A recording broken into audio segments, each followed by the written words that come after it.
السلام علیکم دوستوں میری شادی کو 8 سال ہو گئے۔ میرے 4 بچے ہیں۔ میرے شوہر ہے، روز جھگڑتے رہتے ہیں۔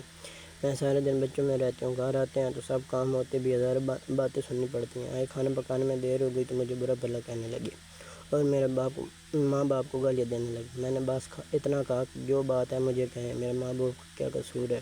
اگر دیر ہو گئی ہے تو بچہ ہے، بیمار ہے، اس کو اٹھائے رکھا ہے اور رو رہا تھا، پر پھر بھی بات کرنے لگے۔ میری یہی بات کہنے کی دیر کی اٹھے اور چھوٹی ٹیبل میرے سر پر دے ماری۔ مجھے چکر آنے لگے، ہاتھ لگایا تو خون بہہ رہا تھا اور بہت زیادہ بڑھنے لگا اور باہر چلے گیا۔ روتی رہی، لگایا تو زخم زیادہ تھا پر خود سے ہی پٹی کر دی۔ سارے دن تھوڑا تھوڑا بہتر رہا۔ گھر واپس آئے تو میں نے کہا کھانا کھا لیں، انہوں نے کہا میں نے کھاؤں گا۔ پھر میں نے کہا اچھا نہیں کھانا تو میری پٹی کروانے چلیں، میرا صبح سے خون بہہ رہا ہے۔ پر وہ بہت غصے میں آ گئے اور کہا مجھے تنگ نہ کرو، میں تمہیں طلاق دے دوں گا۔ میں نے کہا صبح سے میرے ساتھ ایسا کر رہے ہو، میرا قصور کیا ہے؟ بچے ہیں، دیر ہو جاتی ہے، میں بھی تو انسان ہوں۔ پھر بھی میں نے معافی مانگی پر وہ نہ مانے اور کہا میری نظر سے دور ہو جاؤ، تمہیں دیکھنا نہیں چاہتا۔ میرے ساتھ سے خون بہہ رہا تھا، بہت تکلیف میں تھی، بہت بار معافی مانگی پر وہ نہ مانے اور باہر چلے گئے۔ موبائل اندر رکھا تھا، تھوڑی دیر تک میسج آنے لگے، میرا دماغ کام نہیں کر رہا تھا۔ سوچا بھائی کو کال کروں، مجھے لے جائیں۔ موبائل لیا تو لڑکیوں کے میسج تھے،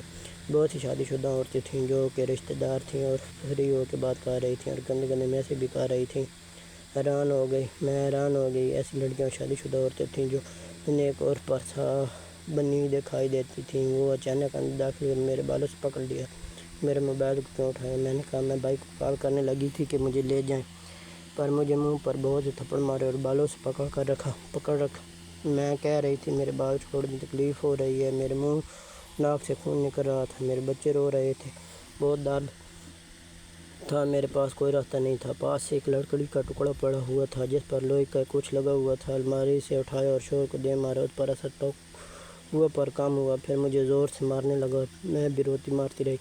6 سال کا بیٹا ہے تو اس لات مار دی اور دیوار سے جا لگا جس سے وہ بے ہوش ہو گیا۔ مجھے کنٹرول مشکل تھا، جانے اس وقت طاقت کہاں سے آئی۔ میں نے ڈنڈا زور سے اس کی سر پر دے مارا جس سے گر پڑا۔ میں مارتی رہی، مجھے نہیں پتا اسے کہاں لگی۔ وہ ڈھیر ہو گیا۔ میں نے اپنے بھائی کو کال کی کہ مجھے لے جاؤ۔ تھوڑی دیر بعد وہ آیا تو بہت غصہ کیا، پر جب اسے ڈھیر ہوئے دیکھا تو کہنے لگا اب تو میری بہن ہو، ایسے ہی کرنا چاہیے۔ میں نے بیٹے کو اٹھایا اور تھوڑی دیر بعد ہوش میں آ گیا تھا۔ میرے بھائی نے ابو کو کال کر کے سبھی میرے گھر والے، ان کے والد بلایا، طرف بہت لوگ تھے۔